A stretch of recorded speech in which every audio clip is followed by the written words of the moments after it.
Welcome student. আজকে আমি আলোচনা করব পশ্চিম এশিয়ার তেল রাজনীতি সম্পর্কে। আন্তর্জাতিক সম্পর্ক এবং আন্তর্জাতিক রাজনীতির আলোচনার ক্ষেত্রে অয়েল পলিটিক্স অর্থাৎ তেল রাজনীতি একটি গুরুত্বপূর্ণ বিষয়। পশ্চিম এশিয়ার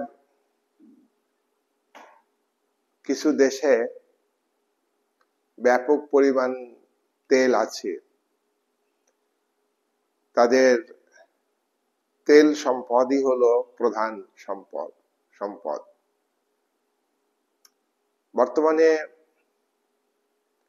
আন্তর্জাতিক সম্পর্ক অত্যন্ত গতিশীল, পরিবর্তনশীল।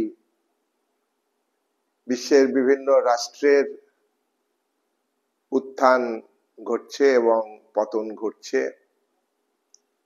বিশ্ব রাজনীতিতে বিভিন্ন ধরনের সিস্টেম, ব্যবস্থা, ইন্টারন্যাশনাল সিস্টেম গড়ে উঠছে এবং তার অবসান ঘটছে।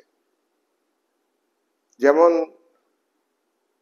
প্রথম মহাযুদ্ধের আগে এক মেরু প্রবণ রাজনীতি বিশ্ব রাজনীতিতে দেখা যায় আন্তর্জাতিক সম্পর্কের ক্ষেত্রে। প্রথম মহাযুদ্ধের পর এবং দ্বিতীয় মহাযুদ্ধের আগে বিশ্ব রাজনীতিতে বহুকেন্দ্রিক প্রবণতা, একাধিক রাষ্ট্র শক্তিশালী হয়, কোনো একটি বা দুটি রাষ্ট্রের কর্তৃত্ব আন্তর্জাতিক রাজনীতিতে দেখা যায়নি। তাই এটাকে মাল্টিপোলার পলিটিক্স বলা হয়। তাহলে প্রথম মহাযুদ্ধের আগে ইউনিপোলার পলিটিক্স, এক মেরু প্রবণ রাজনীতি, তার পতন ঘটেছে প্রথম মহাযুদ্ধের মধ্য দিয়ে মাল্টিপোলার পলিটিক্স গড়ে উঠেছে। দ্বিতীয় মহাযুদ্ধের পর আন্তর্জাতিক রাজনীতি আরো ব্যাপক হয়েছে। আন্তর্জাতিক সম্পর্ক এটা উদ্ভব হয়েছে প্রথম মহাযুদ্ধের পর। আগে উদ্ভব হলেও এটা আলাদা একটা শাস্ত্র হিসাবে গণ্য হয়নি। আলাদা শাস্ত্র হিসাবে এটা গণ্য হয়েছে প্রথম মহাযুদ্ধের পর। দ্বিতীয় মহাযুদ্ধে এই আন্তর্জাতিক সম্পর্কের ক্ষেত্রে ব্যাপক গতি আসে, ইন্টারন্যাশনাল রিলেশনের ক্ষেত্রে, ইন্টারন্যাশনাল পলিটিক্সের ক্ষেত্রে। এবং দ্বিতীয় মহাযুদ্ধের পর থেকে 1945 থেকে 1991 এই সময়ে বিশ্ব ব্যবস্থা দ্বিমেরু প্রবণ রাজনীতির দ্বারা প্রভাবিত হয়। বাইপোলার পলিটিক্স, একদিকে সমাজতান্ত্রিক দেশের নেতৃত্ব দিয়েছে সোভিয়েত ইউনিয়ন, পূর্বতন সোভিয়েত ইউনিয়ন, অন্যদিকে পুঁজিবাদী দেশগুলোকে নেতৃত্ব দিয়েছে মার্কিন যুক্তরাষ্ট্র। এই বাইপোলার পলিটিক্স টিকে থাকেনি। বাইপোলার পলিটিক্সকে কেন্দ্র করে যে কোল্ড ওয়ার, দুটি শিবিরে পৃথিবী বিভক্ত হয় এবং দুটি শিবিরের মধ্যে না যুদ্ধ না পরিস্থিতি, এক চরম উত্তেজনাময় পরিস্থিতি দেখা দিয়েছিল। যুদ্ধও নয়, শান্তিও নয়, কোল্ড ওয়ার, তার অবসান ঘটেছে। বিশ্ব রাজনীতিতে আবার ইউনিপোলার পলিটিক্স, একমেরু প্রবণ রাজনীতি প্রথম মহাযুদ্ধের আগে যেটা ছিল সেটা কিন্তু আবার 1991 ফিরে আসলো। 2000 সালের পরে আবার মাল্টিপোলার পলিটিক্স, বহুকেন্দ্রিক রাজনীতি গুরুত্ব পায়।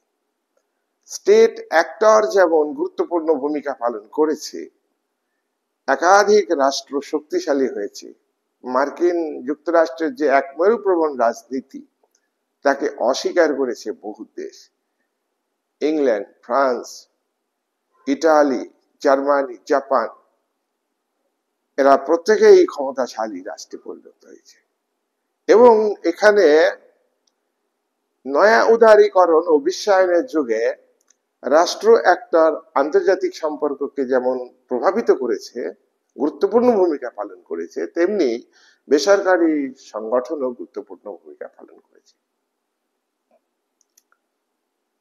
এবং বাইপোলার পলিটিক্স পাশাপাশি ইউএনও তৈরি হয়েছে। ইউএনও বর্তমানে আন্তর্জাতিক সংগঠন। ইউএনওর পাশাপাশি বিভিন্ন দেশ একটা রিজনাল ভিত্তিক আঞ্চলিক সংগঠন গড়ে উঠেছে। দক্ষিণ পূর্ব এশিয়া সার্ক, দক্ষিণ এশিয়াতে আসিয়ান আঞ্চলিক সংগঠন, আফ্রিকা দেশগুলিকে নিয়ে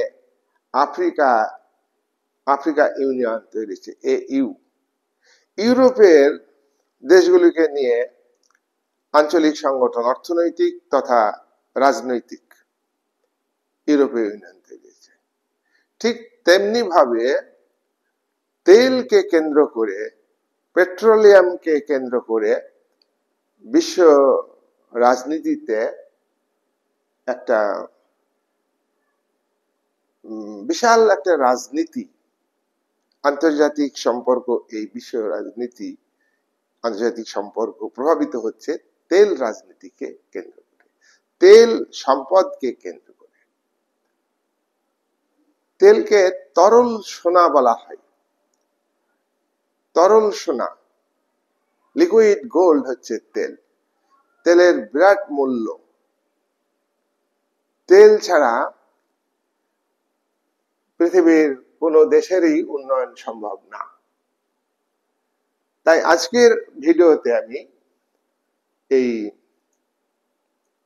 অয়েল ডিপ্লোম্যাটিক এবং অয়েল পলিটিক্স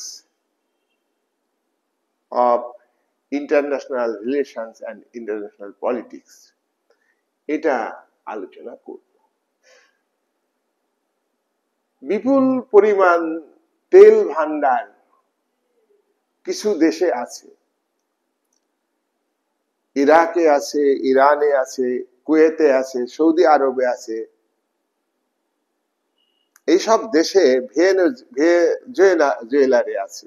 এইসব দেশে প্রচুর তেল সম্পদ আছে, তেল ভান্ডার আছে। এই তেল ভান্ডারকে কেন্দ্র করে এইসব দেশের অর্থনীতি যেমন নির্ভর করে, তেমনি বিশ্বের বিভিন্ন দেশের অর্থনীতি নির্ভর করে এই কিছু দেশের তেল সম্পদের উপর। আর এই তেল সম্পদকে কেন্দ্র করে যেমন তেল সমৃদ্ধ দেশগুলির মধ্যে রাজনীতি আছে, আবার পাশাপাশি বিশ্বের বৃহৎ শক্তিশালী রাষ্ট্রগুলিও এই তেল ভান্ডারকে কেন্দ্র করে রাজনীতি অবলম্বন করছে। তেলকে কেন্দ্র করে যেমন অর্থনৈতিক বিরোধ আছে, জিও পলিটিক্স ভৌগোলিক বিরোধ আছে, ভূখণ্ডগত বিরোধ, সামরিক বিরোধ আছে, এবং এই বিরোধগুলি প্রতিযোগিতা থেকে শুরু হচ্ছে। কে কত তেল উৎপাদন করবে, কে কত তেল বিক্রি করবে, কে কত লাভ করবে, আর এই তেল সম্পদ কার নিয়ন্ত্রণে থাকবে, ওয়ার্ল্ড পলিটিক্সে কার নিয়ন্ত্রণে থাকবে, এগুলি নিয়ে ওয়ার্ল্ড পলিটিক্স চলছে। দেখো, প্রতিযোগিতা বা অয়েল পলিটিক্স কে কেন্দ্র করে কম্পিটিশন মধ্যপ্রাচ্যে, এটা মনে হচ্ছে যে একটা রিজিওনাল একটা প্রবলেম, রিজিওনাল সাবজেক্ট না, শুধু রিজিওনাল নয়, এটা বিশ্ব রাজনীতিতে বিরাট প্রভাব বিস্তার করেছে। বিশ্ব রাজনীতিতে কি প্রভাব হচ্ছে, কারা এর সঙ্গে যুক্ত? এখানে তোমার যুক্ত রাশিয়া যুক্ত। দেখো, রাশিয়া যুক্ত, চায়না যুক্ত, অর্থাৎ চীন যুক্ত, ইউরোপীয় ইউনিয়ন। দেখো, ইউরোপীয় ইউনিয়ন এটা কিন্তু আঞ্চলিক একটা সংগঠন। দেখো, বিশ্বে জাতিপুঞ্জ হচ্ছে সমস্ত জাতিকে নিয়ে, এক একটা দেশের জনগণকে জাতি বলা হয়। আর বর্তমানে এই জনগণ ভিত্তিক যে ভূখণ্ড কেন্দ্রিক রাষ্ট্র, এটাকে বলা হচ্ছে জাতি রাষ্ট্র। তাহলে এই জাতি রাষ্ট্রগুলি সব নিয়ে, সব রাষ্ট্র নিয়ে হচ্ছে একটা ইউএনও সংগঠন 1945 সালে 24শে অক্টোবর গঠিত হয়েছে, এটা তোমরা জানো। তেমনি ভাবে ইউরোপীয় ইউনিয়ন একটা অর্থনৈতিক সংগঠন গড়ে উঠেছে। দেখো ইউরোপীয় ইউনিয়ন কেন গড়ে উঠলো? তোমরা জানো যে ইউরোপ বিশ্ব রাজনীতিতে দাদাগিরি করেছে। ইংল্যান্ড একাই বিশ্বে বহু ভূখণ্ডে তার উপনিবেশ স্থাপন করেছে, যেমন ভারতবর্ষ ছিল, ও আমেরিকাতেও ইংল্যান্ডের উপনিবেশ ছিল, দাদাগিরি করেছে ইংল্যান্ড। ইংল্যান্ড কোন মহাদেশে? ইউরোপ মহাদেশে। ফ্রান্স, ফ্রান্স ধরো বহু দেশে উপনিবেশ স্থাপন করেছে। কানাডা উপনিবেশ ছিল, ভারতবর্ষ এসেছিল, পারেনি, ইংরেজ উপনিবেশিক শক্তির কাছে হেরে গেছে। কানাডা উপনিবেশ ছিল ফ্রান্সের, আমেরিকা আর ফ্রান্স, সরি ইংল্যান্ড এবং ফ্রান্স দুই উপনিবেশিক শক্তির মধ্যে 7 বছর যুদ্ধ হয়ে কানাডা ইংল্যান্ড দখল করে নিয়েছে। তাহলে ফ্রান্সও কিন্তু উপনিবেশিক শক্তি। পর্তুগাল উপনিবেশিক শক্তি। উপনিবেশিক মানে একটা দেশ যখন বা একটা দেশের কোম্পানি অন্য দেশের উপরে গিয়ে ব্যবসা বাণিজ্য শুরু করে, ব্যবসা বাণিজ্য করতে করতে সেই ভূখণ্ডের অর্থনৈতিক ক্ষমতা নিজের হাতে নিয়ে নেয়, পরবর্তীকালে সেই ভূখণ্ডে এর রাজনৈতিক ক্ষমতা নিয়ে হাতে নেয়। এটা একটা উপনিবেশিক প্রক্রিয়া, কলোনালিজম। এটা একটা প্রসেস। সরাসরি রাজনৈতিক ক্ষমতা দখল নয়, যুদ্ধ করে রাজনৈতিক ক্ষমতা দখল নয়, বিভিন্ন কৌশলে অর্থনৈতিক আধিপত্য, সেখানকার শাসকদের অর্থনৈতিক অবস্থা দুর্বল করে দেওয়া, সামরিক ক্ষমতা দুর্বল করে দেওয়া, সামরিক ক্ষমতা নিজের হাতে নেওয়া, যুদ্ধ করা এবং দেশটা দখল করে নেওয়া। এইটা হলো উপনিবেশিক প্রক্রিয়া। দেখো তো এই ইউরোপীয় ইউনিয়ন ভাবলো, জার্মানি আর ফ্রান্স ভাবলো সে ইউরোপ ইতিপূর্বে রাজত্ব করে এসছে, তাহলে আমরা কেন পারবো না? তাই এই সেন্সে ইউরোপীয় ইউনিয়ন গড়ে উঠেছে। এর ইতিহাস বহু আগে থেকে, দ্বিতীয় মহাযুদ্ধের পরবর্তী কাল থেকে 1993 সালে আনুষ্ঠানিকভাবে ইউরোপীয় ইউনিয়ন, যে ইউরোপের দেশগুলো একে অপরকে অর্থনৈতিক সহযোগিতা করবে, কমন মুদ্রা ইউরো মুদ্রা চলে। সেখানে ইউরোপের সদস্য রাষ্ট্রগুলির মধ্যে শুধু তোমার ইংল্যান্ড কিন্তু নিজস্ব মুদ্রা চালু করে, কয়েকটা দেশ, বাকি ইউরোপীয় ইউনিয়নের সদস্য 27টা সদস্য রাষ্ট্র কমন মুদ্রা প্রচলিত আছে। তাহলে এই ইউরোপীয় ইউনিয়ন, রাশিয়া পূর্বে ছিল সোভিয়েত ইউনিয়ন, 1991 সালে সোভিয়েত ইউনিয়ন ভেঙে গেছে। তার আগে তোমরা যাও যে 1917 সালের নভেম্বর বিপ্লবের আগে ওটা রাশিয়া ছিল, রাশিয়া হয়ে গেল USSR, union Soviet socialist Republic, সমাজতান্ত্রিক রাষ্ট্র প্রথম। এটা 1991 সাল পর্যন্ত চললো। ইউএসএসআর ভেঙে গেল, আবার রাশিয়া এবং ইউএসএসআর ভেঙে আরো বর্তমানে 15টা রাষ্ট্র তৈরি হয়েছে। Ukraine, Belarus, Chechnya, Latvia, Estonia, এই সমস্ত রাষ্ট্র এই তোমার সোভিয়েত ইউনিয়ন থেকে বেরিয়ে রাষ্ট্র যে, আর রাশিয়া একটা রাষ্ট্র।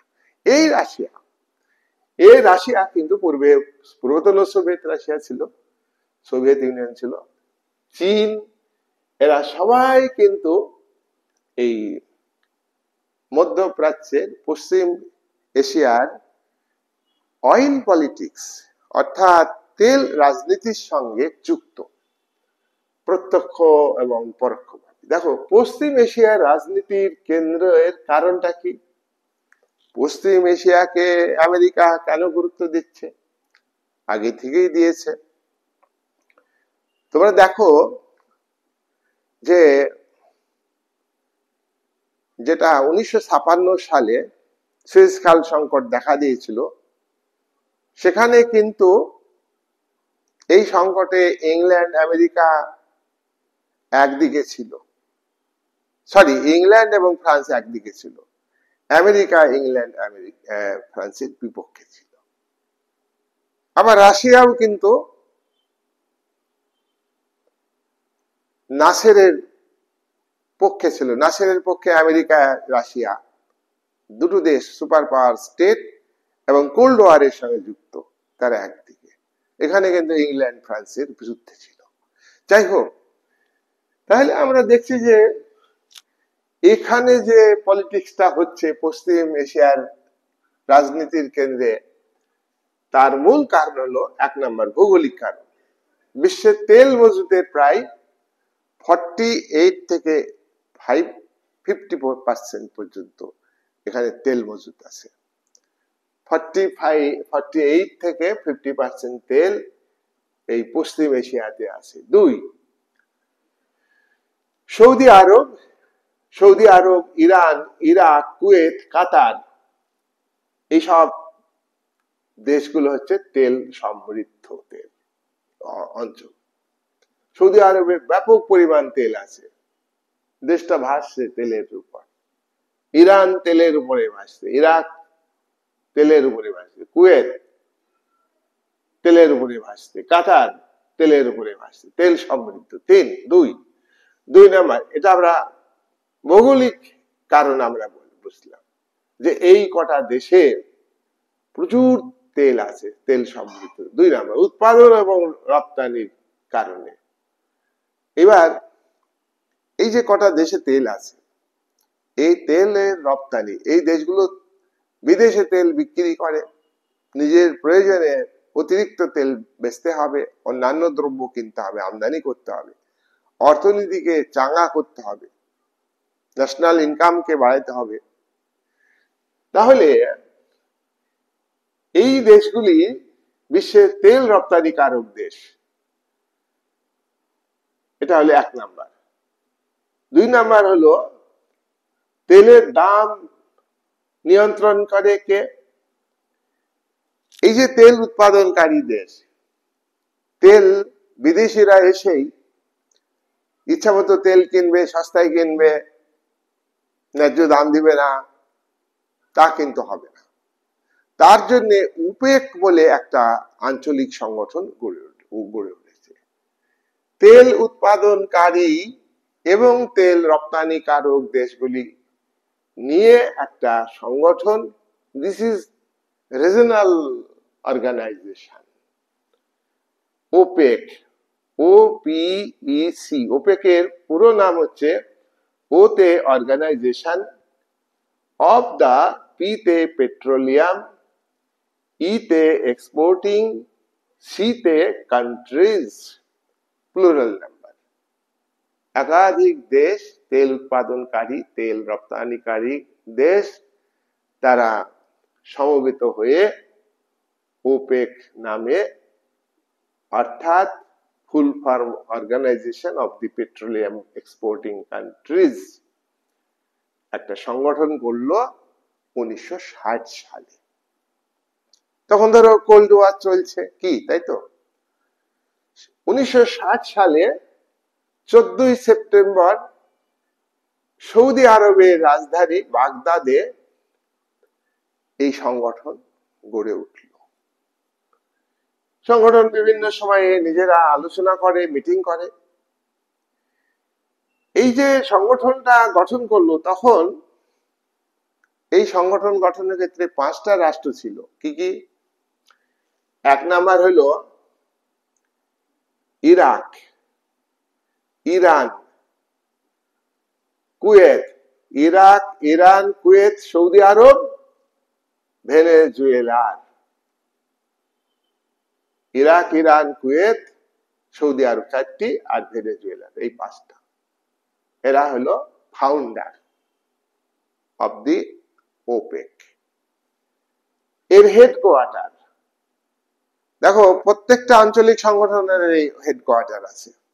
এই যে আমাদের ভারত আফগানিস্তান, পাকিস্তান, নেপাল, ভুটান এই 8টা রাষ্ট্র নিয়ে যে আঞ্চলিক সংগঠন সার্ক গঠিত হয়েছে, এর হেডকোয়ার্টার কোথায় বলতো? কাঠমান্ডু, নেপালের রাজধানী কাঠমান্ডু।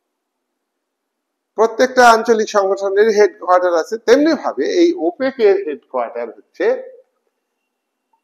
কোন দেশে আছে? এটা আবার অস্ট্রিয়াতে তৈরি করা হয়েছে। অস্ট্রিয়ার রাজধানী ভিয়েনা। এটা তৈরি হয়েছে 1965 সালে।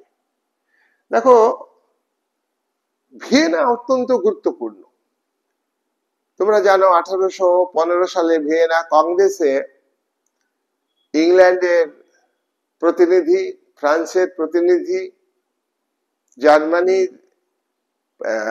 প্রাশিয়া রাজ্যের প্রতিনিধি, রাশিয়া রাষ্ট্রের প্রতিনিধি আর অস্ট্রিয়ার প্রধানমন্ত্রী প্রিন্স মেটারনিক অস্ট্রিয়ার রাজধানী ভিয়েনাতে বসেছিলেন।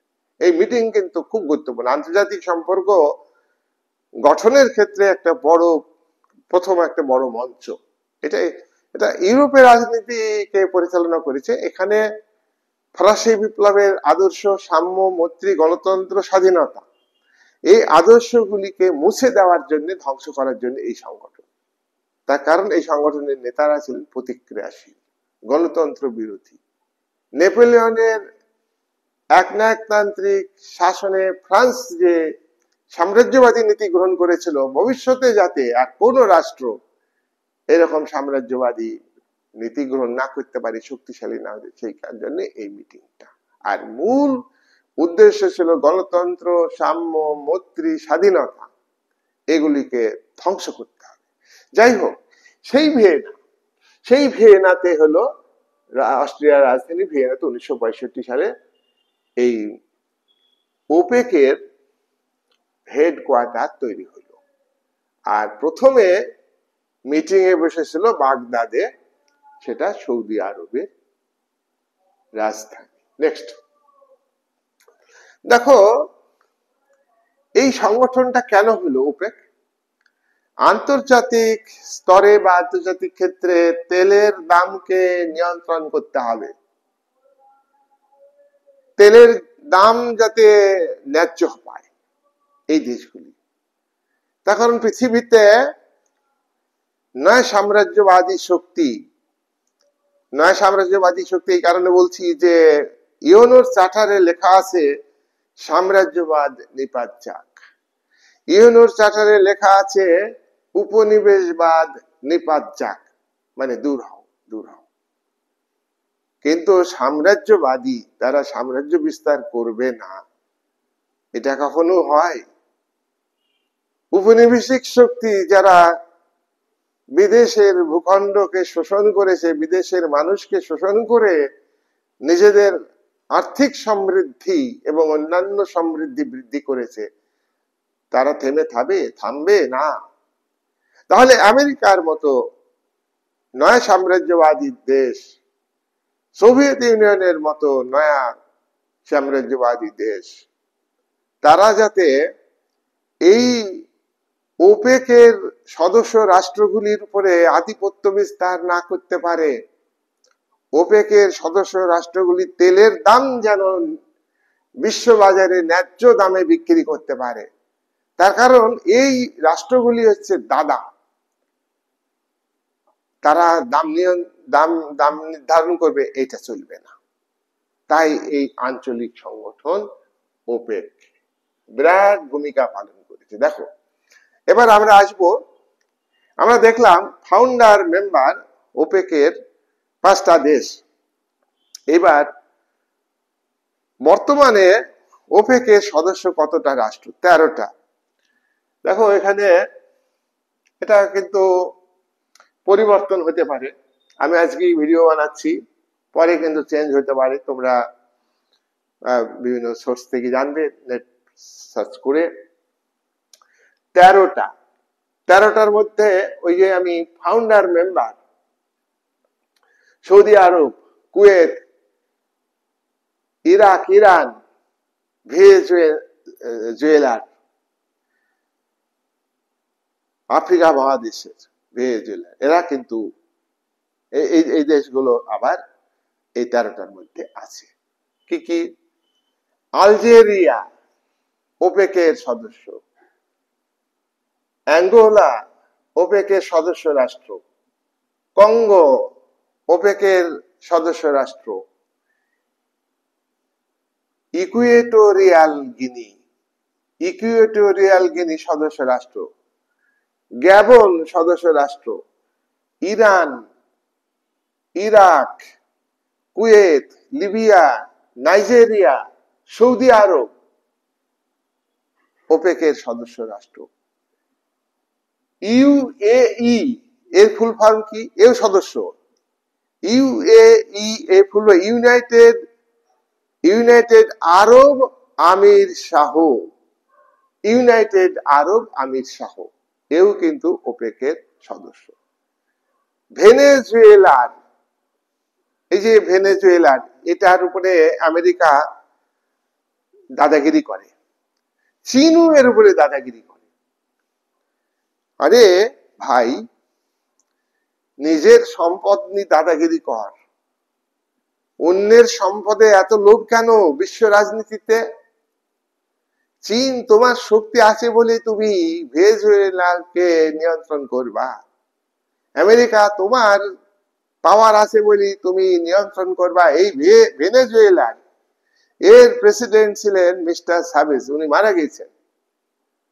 উনি ইউএনওর সাধারণ সভার মিটিং বসে, তোমরা জানো, বছরে একবার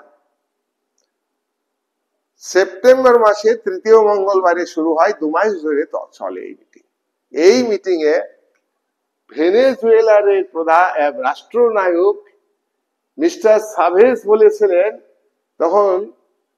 তখন ওই ডাব্লিউ বুশ ছিলেন প্রেসিডেন্ট, যে বিশ্ব রাজনীতিতে যত খারাপ কাজ হচ্ছে, যত সন্ত্রাসমূলক কাজ বলো, মানবাধিকার লঙ্ঘন বলো, ভূখণ্ড দখল বলো, সাম্রাজ্যবাদ, সব কিছুর মূলে হচ্ছে মার্কিন রাষ্ট্রপতি জর্জ বুশ। উনি হলেন শয়তান, এই বাংলা ল্যাঙ্গুয়েজ হবে। উনি হলেন শয়তান, তাকে মেরে ফেলার জন্য চেষ্টা করা হয়েছে, কোন মতে প্রাণ নিয়ে তিনি দেশে ফিরেছেন। এই মিস্টার সাবেজ ইরাকের প্রেসিডেন্ট সাদ্দাম হোসেন আর কিউবার প্রেসিডেন্ট বিপ্লবী ফিদেল কাস্ত্রো, এই 3 জন ছিল আমেরিকার প্রেসিডেন্টের বিরুদ্ধে বক্তব্য রাখা। আর পৃথিবীর অন্যান্য দেশ সবাই হাত তোলার দলে ছিল। ভারতের মাথা উঁচু করে কথা বলার ক্ষমতা ছিল না, কিন্তু ট্যালেন্ট কাকে বলে ভেনেজুয়েলার রাষ্ট্রপতি মিস্টার সাবেজ দেখিয়েছিলেন। সাদ্দামের ফাঁসি দিয়েছে পরোক্ষভাবে মার্কিন যুক্তরাষ্ট্র, আমি পরে আলোচনায় আসছি। তাহলে আমেরিকার বিরুদ্ধে সেই আমেরিকার আর বিরুদ্ধে লড়তে হবে, তাই এরা হলো সদস্য রাষ্ট্র, ভেনেজুয়েলার সদস্য রাষ্ট্র। ভেনেজুয়েলার এক মহিলা শান্তি পুরস্কার পেয়েছে। ও ডোনাল্ড ট্রাম্প তো শান্তি পুরস্কার নেওয়ার জন্য একদম একে বলে ওকে বলে বিভিন্ন দেশের একটা কনভিন্স করবার চেষ্টা করেছে, পারেনি। অশান্তি সৃষ্টিকারী তিনি কি শান্তি পুরস্কার পাওয়ার যোগ্য না? তাই যাই হোক, এই কমিটি, শান্তি পুরস্কার দেওয়ার কমিটি তাকে সিলেক্ট করেনি। তো তিনি তো খুবই ক্ষুব্ধ। আচ্ছা, তাহলে এই দেশগুলো হচ্ছে, এই 13টি দেশ ওপেকের সদস্য। 1, 2, 3, 4, 5, 6, 7, 8, 9, 10, 11, 12, 13, এই দেখো হিসাব হয়ে গেল 13।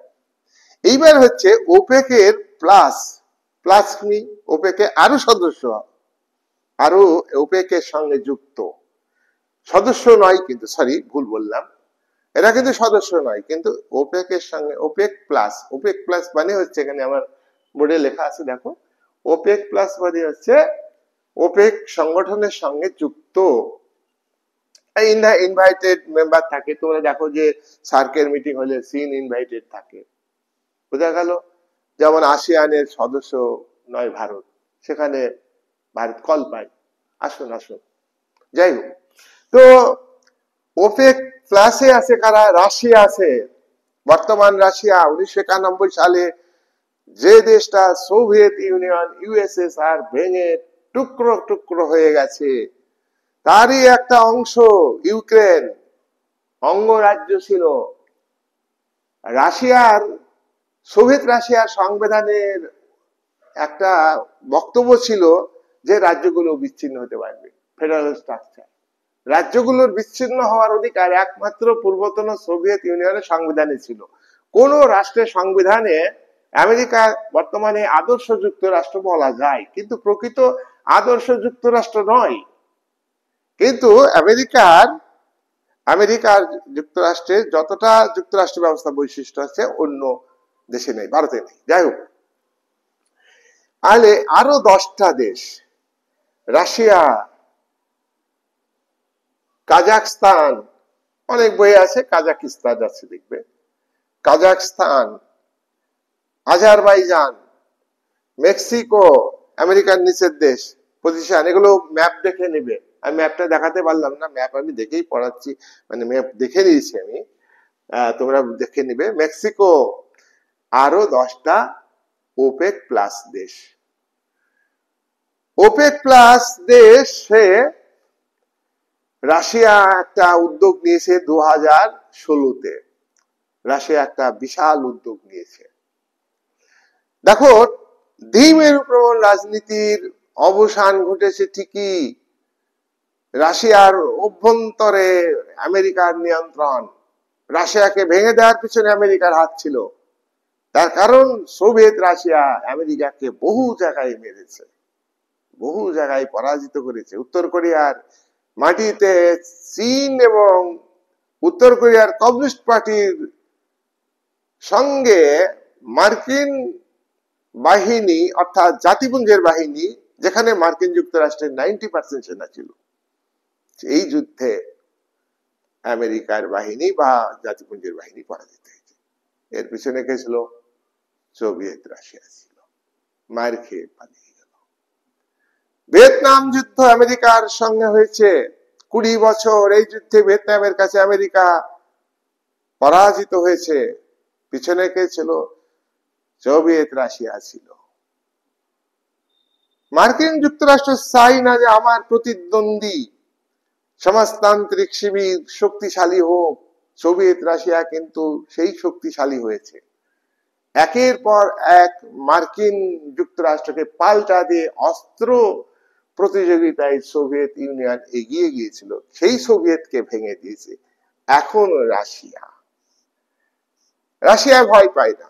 রাশিয়ার ইতিহাস পড়লে তোমরা দেখবে যে, ইতিহাস পড়লে দেখবে রাশিয়া হারতে জানে না। রাশিয়া অ্যাটাক করেছিল নেপোলিয়ন বোনাপার্ট, প্রায় সেনা মারা গিয়েছিল প্রাকৃতিক কারণে এবং রাশিয়ার যুদ্ধনীতি এবং রাশিয়ার শক্তির কাছে। হিটলারের বাহিনী রাশিয়াতে নেপোলিয়নের 6,75,000 সেনা পাঠিয়েছিল, 1 থেকে 1.5 লাখ সেনা ফিরে এসছে। হিটলারের 4 লাখ সেনা আক্রমণ করেছিল, রাশিয়া কিন্তু হারেনি। সেই রাশিয়ার সঙ্গে এখন যুদ্ধ পরোক্ষভাবে ন্যাটোর 32টা দেশ একদিকে, ইউক্রেন ন্যাটোর সদস্য না, ইউক্রেনকে সাপোর্ট করছে, একা রাশিয়া লড়ে। তাই এই তেল রাজনীতিতে রাশিয়ার উদ্যোগ। ওপেকের গুরুত্ব কি তাহলে? বিশ্বে তেল রপ্তানির 30 থেকে 35% নিয়ন্ত্রণ করে এই ওপেক। ওপেক বিশ্বের মোট তেলের 80% ওপেকের হাতে। ওপেকের হাতে মানে কি? প্রথমে 5টা দেশ সদস্য ছিল, পরবর্তীতে সদস্য বেড়েছে, আমি বর্তমানে বলেছি 13টা দেশ, তাহলে এই 13টা দেশের হাতে মিটিং করে হবে সিদ্ধান্ত। আন্তর্জাতিক তেল বাজারে দাম নিয়ন্ত্রণের প্রভাব পড়ে। দেখবা যে আমাদের ভারতবর্ষে তেলের দাম বাড়ে, আন্তর্জাতিক প্রভাব পড়ে। হ্যাঁ, ভারতের ব্যবসায়িকরা আরো বেশি করে নেয়, 10 টাকা বাড়লে সেই সুযোগে 12 টাকা নেয়। গভর্নমেন্ট নীরব দর্শকের ভূমিকা পালন করে। কি সেন্ট্রাল গভর্নমেন্ট, কি রাজ্য, স্টেট গভর্নমেন্ট, সব রসুনের মতো, রসুনের কোয়া এগুলো গভর্নমেন্ট। যাই হোক, আমি প্রসঙ্গে যাচ্ছি না, ওটা নিয়ে আমি অন্য আলোচনা করব। আন্তর্জাতিক তেল বাজারে দাম নিয়ন্ত্রণের প্রভাব, এই প্রভাবকে নিয়ন্ত্রণ করে ওপেক দেশগুলো। তেল দেশগুলির অর্থনৈতিক স্থিতিশীলতা ওপেকের হাতে। তেল ভান্ডার থেকে তেল উত্তোলন করা, শোধন করা এবং বিশ্ব বাজারে বিক্রি করা, সেখানে দাম নিয়ন্ত্রণ করার ক্ষেত্রে অন্য শক্তিশালী রাষ্ট্রগুলো নিয়ন্ত্রণ করবে, কিন্তু সেখানে ওপেক একটা পজিটিভ রোল নিয়ে সেই দেশের অর্থনৈতিক ক্ষেত্রে একটা স্থিতিশীলতা, স্টেবল কন্ডিশন আনার ক্ষেত্রে ওপেক গুরুত্বপূর্ণ ভূমিকা পালন করবে। বিশ্ব রাজনীতি, তেল রাজনীতিতে ওপেকের ত্রুটি আছে। কি ত্রুটি বলতো? ইন্টারন্যাশনাল মার্কেটে কৃত্রিম ভাবে দাম বৃদ্ধি করে।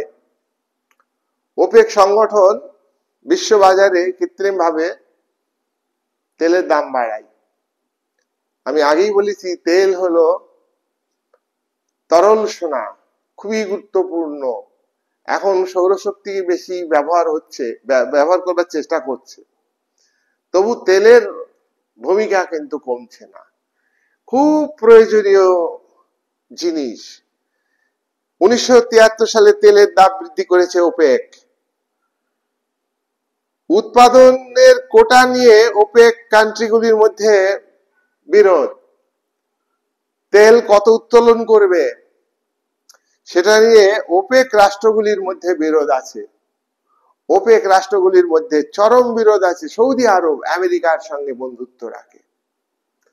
সৌদি আরব তার অর্থনৈতিক উন্নয়নকে অব্যাহত রাখার জন্য সে চায় কি আমার দেশের তেল বেশি বিক্রি হোক, সেখানে অন্যান্য দেশকে বঞ্চিত রাখা। এই যে ভেনেজুয়েলারে বর্তমানে কে কর্তৃত্ব করবে, কে তেলের ভান্ডারের চাবিটা নেবে, এ নিয়ে আমেরিকা এবং চীনের মধ্যে বিরোধ আছে।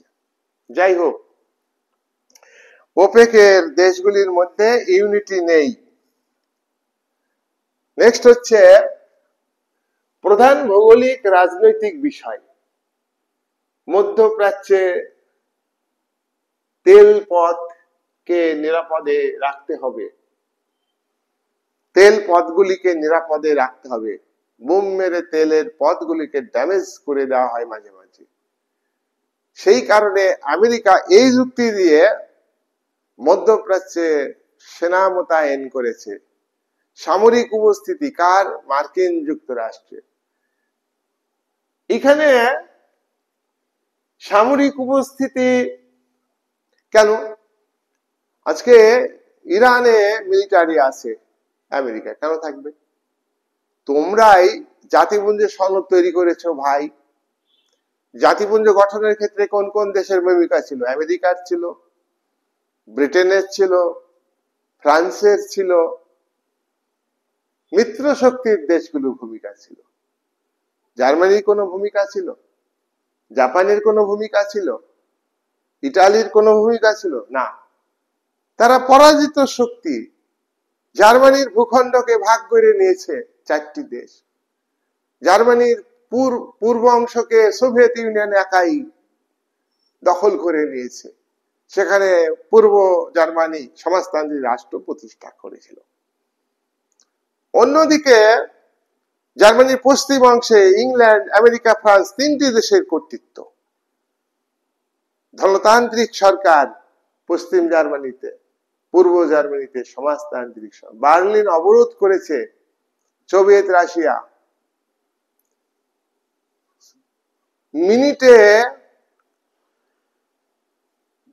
প্রচুর বিমান উড়েছে, যুদ্ধ বিমান উড়েছে, খাদ্য সরবরাহ করেছে পশ্চিম জার্মানির ভূখণ্ডের জনগণের কাছে। এরা এরা এদের মুখে সামরিক উপস্থিতি কি ভালো? জার্মানি তুমি নিজস্ব সেনাবাহিনী রাখতে পারবে না। যেটা ফ্রান্স প্রথম মহাযুদ্ধের পরে পিস অফ প্যারিসের বৈঠকে, জার্মানি তুমি যুদ্ধ বাঁধিয়েছ,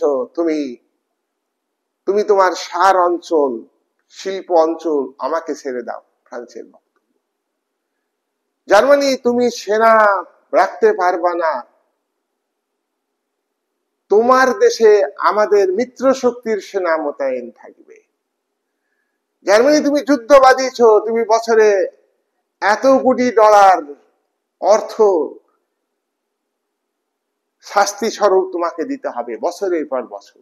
ভার্সাই চুক্তি, এটা কি নিরপেক্ষ? যুদ্ধের বীজ এই ভার্সাই চুক্তির মধ্যেই ছিল। তাই তোমরা দেখো সেকেন্ড ওয়ার্ল্ড ওয়ার মাস্ট, হিটলারের এই ভয়ঙ্কর রূপ, একজন সাধারণ সৈনিক, একটা দরিদ্র পরিবারের মানুষ, যাকে পরিবারের খাবার সংগ্রহের জন্য মুচির কাজ করতে হয়েছে, পরিবারের খাবার সংগ্রহ করবার জন্য রুটির ভাটিতে কাজ করতে হয়েছে, সেনাবাহিনীতে কাজ করেছে। এক হাতে তালি পড়ে না, দুই হাত লাগে। কোন ওয়ার্ল্ড ওয়ারই এক পক্ষের দোষ দিলে হবে না, উভয় পক্ষের দোষ থাকে। চুলচেরা বিচার না করে এভাবে করা। তো সেই জার্মানি এই সনদ রচনার ক্ষেত্রে কোনো ভূমিকা ছিল না? ছিল না। এই ইউনো তৈরির ক্ষেত্রে কোনো ভূমিকা ছিল না? ছিল না। তাহলে সেই আমেরিকা মধ্যপ্রাচ্যে কেন সেনা মোতায়েন করবে? এটা হচ্ছে নয়া সাম্রাজ্যবাদ, আধিপত্য বিস্তার।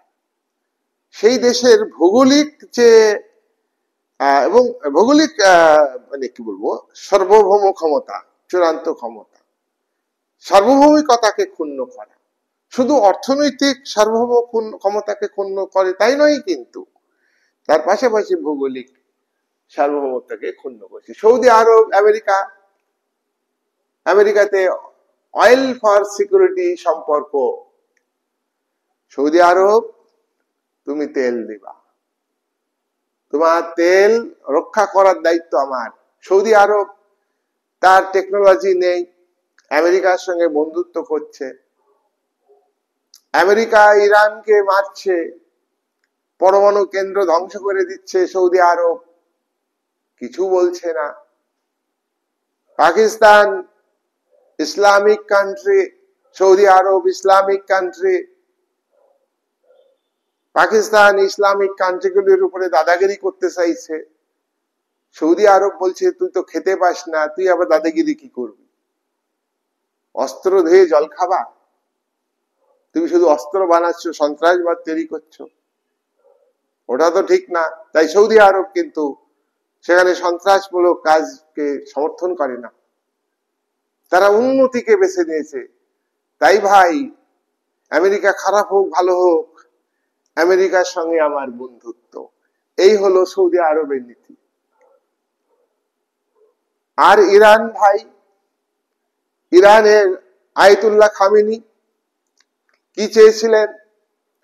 তিনি রাষ্ট্র ক্ষমতা দখল করে গোটা আরব দেশগুলির সার্বভৌমত্বকে কেড়ে নিয়ে গোটা আরবের দেশগুলির মানুষকে সুন্নি মুসলমানে রূপান্তরিত করতে চেয়েছিলেন।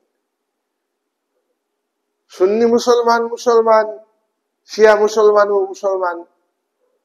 তুমি শিয়া ইসলামিজম কেন প্রতিষ্ঠিত করবে? আরবের অন্যান্য দেশের মানুষের মধ্যে ক্ষোভ। তাই ইরান এবং সৌদি আরবের মধ্যে বন্ধুত্ব হয় না, ইরান এবং ইরাকের মধ্যে বন্ধুত্ব হয় না। 7-8 বছর যুদ্ধ চলেছে সাদ্দামের সঙ্গে ইরান সরকারের। সাদ্দামকে আমেরিকা প্রয়োজনে ফাঁসি কাষ্ঠে ঝুলিয়ে দিল, আবার সাদ্দামকে প্রয়োজনে ব্যবহার করেছে ইরানের বিরুদ্ধে। সাদ্দাম ছিলেন সুন্নি মুসলমান সম্প্রদায়ের মানুষ। আরবের সুন্নি মুসলমান বেশি, গভর্নমেন্টও সুন্নি মুসলমানের, তাই আরব এবং ইরানের মধ্যে কিন্তু বিরাট দ্বন্দ্ব। সেই সুযোগে আমেরিকা আরবের মাটিতে পা রেখেছে। আরবের মাটিতে পা রেখে কুয়েতকে সাদ্দাম হোসেনের হাত থেকে দখল মুক্ত করেছে। নামে ইউনো বাহিনী, মূলত আমেরিকা এক্ষেত্রে ভূমিকা পালন করেছে। সিকিউরিটি কাউন্সিলের মেম্বার হিসাবে 1990 সালে যখন খাড়ির যুদ্ধ হলো, কুয়েতকে দখল মুক্ত করতে, সাদ্দামের এগেনস্টে ইরাকের প্রেসিডেন্টের বিরুদ্ধে যুদ্ধ হয়েছে, সেখানে সিকিউরিটি কাউন্সিলে চীন তো প্রোটেস্ট করতে পারত, ভিটো দিতে পারত, দেয়নি। রাশিয়া ভিটো দিতে পারত, ফ্রান্স ভিটো দিতে পারত। এখানে আমেরিকার মেন স্বার্থ, তাই খাড়ির যুদ্ধে আমেরিকা ইউনোকে ব্যবহার করে সেখানে যুদ্ধ করে সাদ্দামকে পরাজিত করল। কুয়েত একটা আলাদা রাষ্ট্র হয়ে গেল, সাদ্দামের হাত থেকে দখল কেড়ে নিল। তাহলে আমরা দেখছি যে মধ্যপ্রাচ্যের তেল উৎপাদনকারী দেশগুলি, তেল রপ্তানিকারক দেশগুলি নিয়ে যে সংগঠন ওপেক, এবং এই দেশগুলিও ঐক্যমত হতে পারছে না। সৌদি আরব কিন্তু আমেরিকাকে গুরুত্ব দিচ্ছে। বর্তমানে হামাস এবং ইসরায়েলের যুদ্ধ, হামাসের পক্ষে কয়েকটা ইসলামিক রাষ্ট্র সমর্থন দিয়েছে, ইরান সমর্থন দিয়েছে, জর্ডন সিরিয়া সমর্থন দিয়েছে। হামাস কি? ইসরায়েল যুদ্ধ করেছে, আর আমেরিকা যুদ্ধের সরঞ্জাম, সেনা সবকিছু দিয়েছে। পরবর্তীকালে আমেরিকা নিজেই যুদ্ধে যুক্ত হয়ে গেছে। সেখানে ওপেকের দেশগুলো ইউনাইটেড হলে আমেরিকা এটা পারত, এতটা দাদাগিরি করতে পারত? এখানে আরবিয়ান ন্যাশনালিজম, আরবীয় যে জাতীয়তাবাদ, একে তৈরি করবার জন্য যে আরব লীগ তৈরি হয়েছে, সে আরব লীগ তো এখানে কাজ করতে পারলো না, ভূমিকা নিতে পারলো না আমেরিকার বিরুদ্ধে। আবার আরবীয় দেশগুলি জনগণ ঐক্যবদ্ধ হতে পারলো না। মুসলিম ব্রাদারহুড, ভ্রাতৃত্ববোধ এখানে কিন্তু কাজ করলো না। কাজ করলে আমেরিকার এগেনস্টে মধ্যপ্রাচ্যের সমস্ত ইসলামিক কান্ট্রিগুলো ঐক্যবদ্ধ হয়ে যেত। ধর্মের ভিত্তিতে নয়, আমেরিকা সাম্রাজ্যবাদী, এবং ব্রিটেন আমেরিকা মধ্যপ্রাচ্যকে শোষণ করেছে, অত্যাচার করেছে। ইতিহাস, অটোমান সাম্রাজ্য, তুর্কি, তারাও এখানে কাজ করেছে, তাও কিন্তু আরবিয়ান ন্যাশনালিজম কাজ করেনি, পজিটিভ রোল নিতে পারেনি। আবার প্যান আরবিয়ানিজম, যেটা হলো আরো শক্তিশালী জাতীয়তাবাদ, যেটা হিটলার জার্মান দেশে জনগণের মধ্যে প্যান জার্মানিজম গড়ে তুলেছিল, এটা অনেক কাজ করেছিল। বোঝা গেল? আচ্ছা, তাহলে এবারে আমি আসি এই প্রশ্নে। ইরান, সৌদি আরব, ইরান, সিরিয়া, ইরান সৌদি আরবের মধ্যে প্রতিদ্বন্দ্বিতা। এই প্রতিদ্বন্দ্বিতা তোমরা দেখতেই পাচ্ছ। আমেরিকা যখন ইরানের পরমাণু ঘাঁটিকে ভেঙে দিল, বহু বিজ্ঞানীকে মেরে দিল, মাটির তলে প্রবেশ করে তার যুদ্ধ। এখানে কিন্তু সৌদি আরবের মাথা ব্যথা হয়নি। ইরান সিরিয়ার যে রাষ্ট্র, সৌদি আরবে আমি আগে বলেছি সুন্নি রাষ্ট্র, ইসলামী দুনিয়াতে নেতৃত্ব দানে তাদের প্রতিযোগিতা কে, বিশেষ করে 4টি রাষ্ট্রের মধ্যে ইসলামী দুনিয়াতে নেতৃত্ব দিবে। 4টি রাষ্ট্রের মধ্যে প্রতিদ্বন্দ্বিতা আছে। কি কি রাষ্ট্র? সৌদি আরব অর্থবান, ধনবান। ইরান মোটামুটি শক্তিশালী দেশ, পরমাণু শক্তিধর রাষ্ট্রে পরিণত হওয়ার উদ্যোগ ছিল, অনেকটাই পিছিয়ে গেল। পাকিস্তান, তুরস্ক। পাকিস্তান হচ্ছে পরমাণু শক্তিধর রাষ্ট্র। পাকিস্তান বলে আমার পরমাণু শক্তি আছে, আমি ইসলাম দুনিয়াতে নেতৃত্ব দেব। তুরস্ক বলে তুই থাম, আমি নেতৃত্ব দেব। ইরান বলে আমি নেতৃত্ব দেব। আবার সৌদি আরব বলে যে আমার তো সম্পদ বেশি, আমি নেতৃত্ব দেব, আমি শান্তির প্রতীক, ইসলাম ধর্মে শান্তি আছে।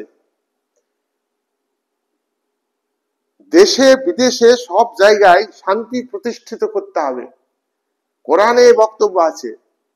কিন্তু ইরান তো আইদুল্লাহ খামেনি, সে সংকীর্ণ শিয়া সম্প্রদায়ের আধিপত্য প্রতিষ্ঠিত করবার জন্য সেখানে শিয়া ইসলামিজমকে প্রতিষ্ঠিত করতে চেয়েছে।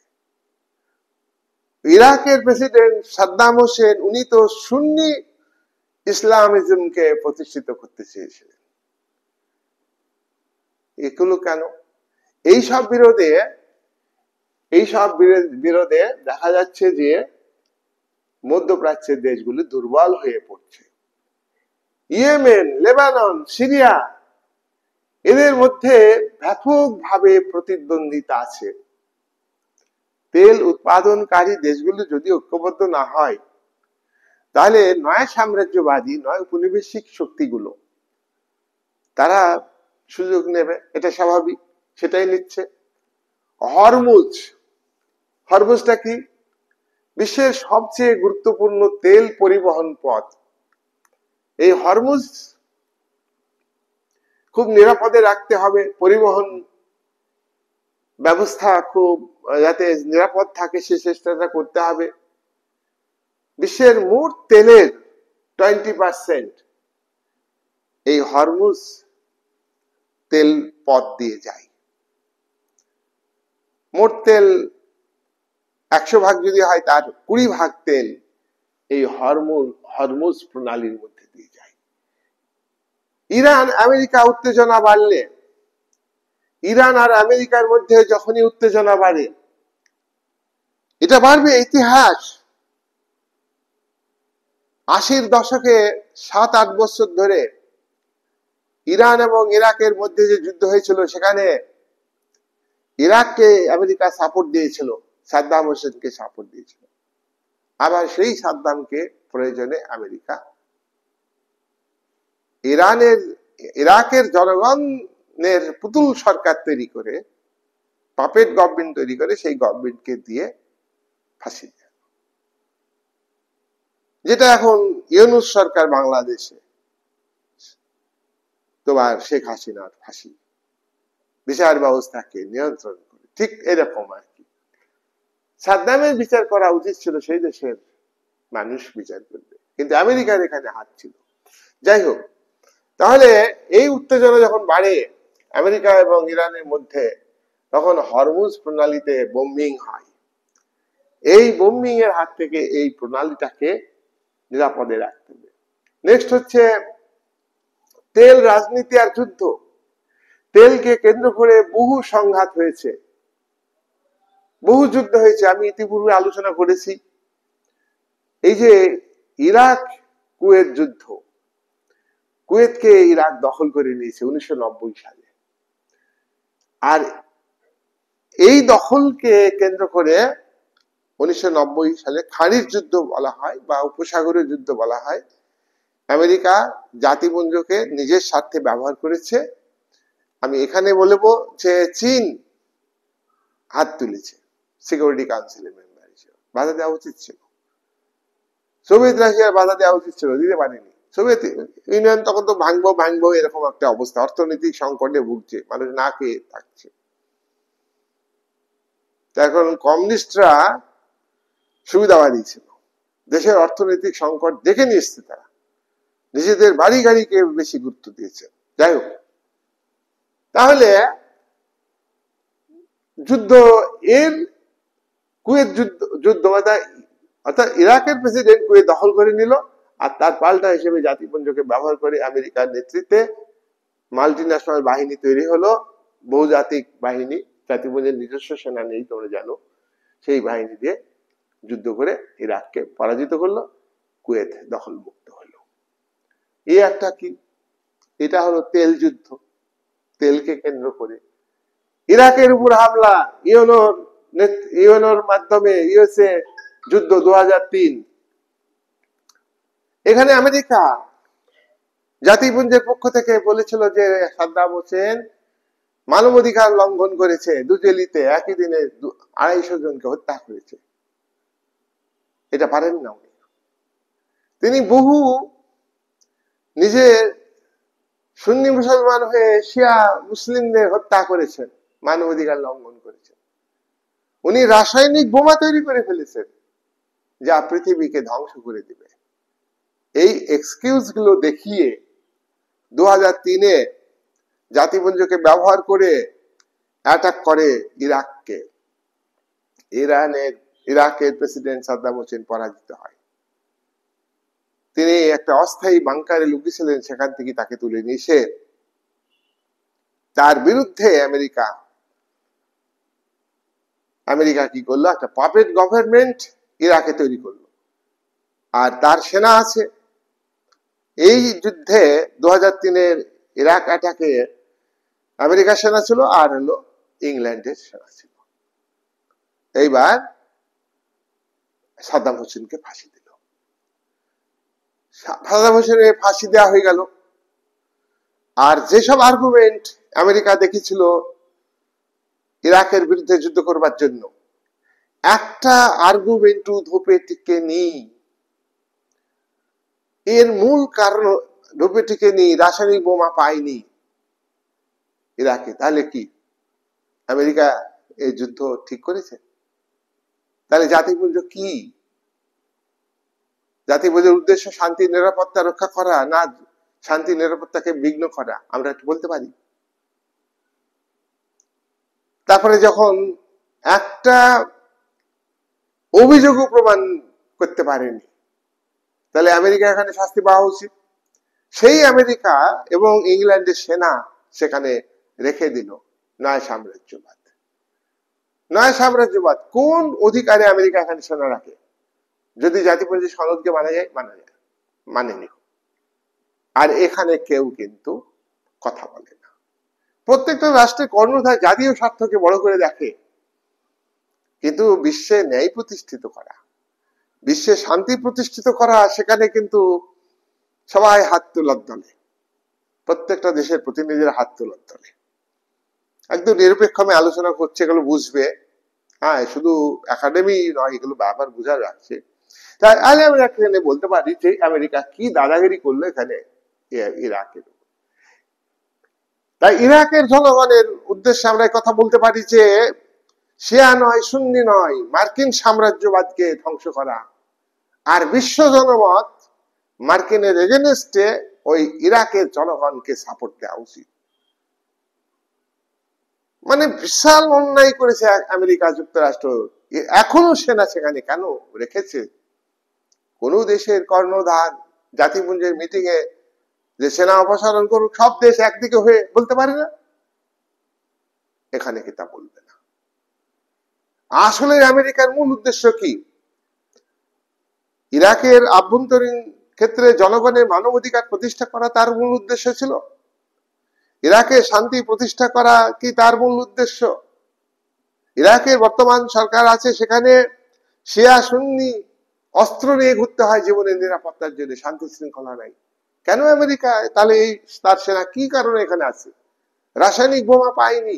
সাদ্দাম হোসেন খারাপ ছিল, তাকে তুমি ফাঁসি দিয়েছ।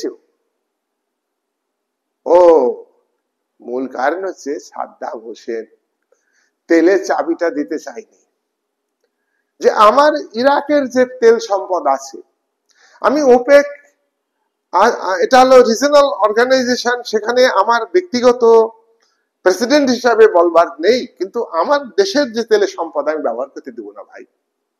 আমার দেশের তেলের সম্পদ আমি কাকে ব্যবহার করতে দিব না দিব, আমি কোন দেশে রপ্তানি করবো, সবটাই আমার। তোমাকে এই চাবিটা আমি দেব না। এইটাই ছিল আমেরিকার মাথা ব্যথা। ওয়ার্ল্ড পলিটিক্স একদিকে আমরা বলবো মিথ্যার পলিটিক্স, সত্যের পলিটিক্স নয়। তোমরা দেখো, খুব খারাপ লাগবে এগুলো আলোচনা করলে, এবং সত্যি কথা, কেন তুমি যুদ্ধ করলে? তাহলে যুদ্ধ তুমি থামাবা না, যুদ্ধ তুমি করছো। নেক্সট, আচ্ছা, এবার সিরিয়া যুদ্ধ। সিরিয়া যুদ্ধে সেখানেও আমেরিকার ইন্ধন আছে। পাইপলাইন পথ ও ইরান সৌদি আরবের মধ্যে প্রতিযোগিতা, কে দখল করবে? সেখানে আরবিয়ান তেল উৎপাদনকারী, তেল রপ্তানিকারক দেশগুলির মধ্যে ঐক্য নাই। ইয়েমেন যুদ্ধ, রেড শিপিং রুটকে নিয়ন্ত্রণ করা, এইগুলো হচ্ছে তেল রাজনীতি সঙ্গে যুক্ত, এবং কয়েকটা যুদ্ধের কথা বললাম, এগুলো হচ্ছে অয়েল পলিটিক্স এর সঙ্গে যুক্ত। তেল সম্পদকে আমাদের নিয়ন্ত্রণে রাখতে হবে, এইটাই মূল কথা। 5 নম্বর, তেল রাজনীতি ইসরায়েল এবং আরব বিশ্ব। দেখো, আরব একটা তেল উৎপাদনকারী দেশ, ওপেকের সদস্য, তার দেশেই প্রথম মিটিং এ ওপেক তৈরি হয়েছে, কি তাই তো? তাহলে সে কেন আমেরিকার সঙ্গে বন্ধুত্ব করবে? আমেরিকার রোল দেখতে পাচ্ছে না? ওই যে কুয়েতকে সাদ্দামের হাত থেকে দখলমুক্ত করা, সেটা আমেরিকার সেনারা পা রেখেছিল কোথায়? সৌদি আরবের মাটিতে। সৌদি আরব এটা কি ঠিক করলো? সৌদি আরবের স্বার্থ আমেরিকার সঙ্গে বন্ধুত্ব করে আমার তেল উৎপাদন, তেল রপ্তানিকে আমাকে অব্যাহত রাখতে হবে, তার টেকনোলজি নিতে হবে। তাই যখন হামাস, জর্ডান, সিরিয়া, প্যালেস্টাইন যখন ইসরায়েলের দ্বারা অ্যাটাক হচ্ছে, এবং এই ইসরায়েলের অ্যাটাককে আমেরিকা সমর্থন করছে, সেনা দিয়ে, অস্ত্র দিয়ে, অর্থ দিয়ে সাহায্য করছে। ইভেন ইরান যখন এই যুদ্ধে জড়িয়ে পড়লো ইসরায়েলের বিরুদ্ধে, সেখানেও কিন্তু সৌদি আরব নীরব দর্শকের ভূমিকা পালন করল। তাহলে বুঝো ব্যাপারটা। তাহলে ইসরায়েল এবং আরব বিশ্ব, এক্ষেত্রে ইসরায়েল আঞ্চলিক একটা তোমরা জানো, ইসরায়েলের সঙ্গে প্যালেস্টাইনের মুসলিম জনগণের বহুবার যুদ্ধ হয়েছে। প্যালেস্টাইন প্রবলেমকে আরব লীগ সমর্থন করেছে। প্যালেস্টাইন প্রবলেমকে Arabian nationalism, even Arabian pan Arabianism, এই যে দুটো ইডিওলজি, আদর্শ, দুটোই কিন্তু সাপোর্ট দিয়েছে। তা সত্ত্বেও আরব, সৌদি আরব এক্ষেত্রে ইসরায়েলের বিরুদ্ধে কোনো স্টেপ নেয় না। নেক্সট পয়েন্ট, চীন এবং ভারত দুটি রাষ্ট্র, এই দুটো রাষ্ট্র তেল রাজনীতিতে কিরকম ভূমিকা পালন করেছে তা আমাদের একটু জানা দরকার। দেখো, চীন বিশ্বের সবচেয়ে বড় তেল আমদানিকারক দেশ, বিশ্বের সব থেকে বড় আমদানিকারক, মানে চীন কিন্তু তেল আমদানি করে। তাহলে এই মধ্যপ্রাচ্যের এই তেল উৎপাদনকারী দেশের সঙ্গে তার একটা বড় সম্পর্ক থাকবে। এবং আরব লীগের প্রতিষ্ঠাতা একজন ভেনেজুয়েলার রাষ্ট্র, তার সঙ্গে চীনের কর্তৃত্ব, চীনের সম্পর্ক আছে। যাই হোক, এই চীন মধ্যপ্রাচ্যে জ্বালানি রুট কে সংরক্ষিত করছে। ইরান, সৌদি আরবের মধ্যে শান্তি চুক্তি, মানে কি বলবো, সৌদি আরব এবং ইরানের মধ্যে মধ্যস্থতা করবার চেষ্টা করছে। ইরাক ইরানের মধ্যে যে দ্বন্দ্ব,